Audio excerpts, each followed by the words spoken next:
উঁচু নিচু সড়কে কাদায় পূর্ণ, হেলে দুলে ঝুঁকি নিয়ে চলছে যানবাহন। গাইবান্ধা সদর উপজেলার ঘাঘট নদীর বাঁধের উপর প্রায় 14 কিলোমিটার দীর্ঘ সড়কে প্রায় 5 বছর আগে মাটি ভরাট করে পানি উন্নয়ন বোর্ড। এরপর আর পাকা না করায় সামান্য বৃষ্টিতেই তৈরি হচ্ছে জলাবদ্ধতা আর কাদা। বিকল্প সড়ক না থাকায় চরম ভোগান্তিতে পড়েছেন কয়েকটি ইউনিয়নের মানুষ। প্রায়ই ঘটছে ছোট বড় দুর্ঘটনা।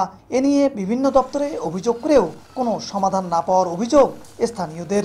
বৃষ্টি হলে এমন কাদা হয়, তখন তো একদম হেঁটেও যাওয়া যায় না, গাড়িতেও যাওয়া যায় না। আমরা চলাফেরা তো করতে পারি না, অনেক কষ্টে এই জায়গা দিয়ে যেতে হয়। বৃষ্টি হলে আমরা বেড়াতেই পারি না, আমাদের অনেক কাদা পড়ে যায়, অনেক পাও ভাঙে, হাঁটার মতো অবস্থা থাকে না। ঠিকাদার রাস্তা মেরামত না করিয়ে ফিনিশিং না দিয়ে চলে গেছে। এই রোডটা বন্ধ হয়, আজকে আমরা ব্যবসা বাণিজ্য নিয়ে ফকিরাঘাটার নাম দিছি।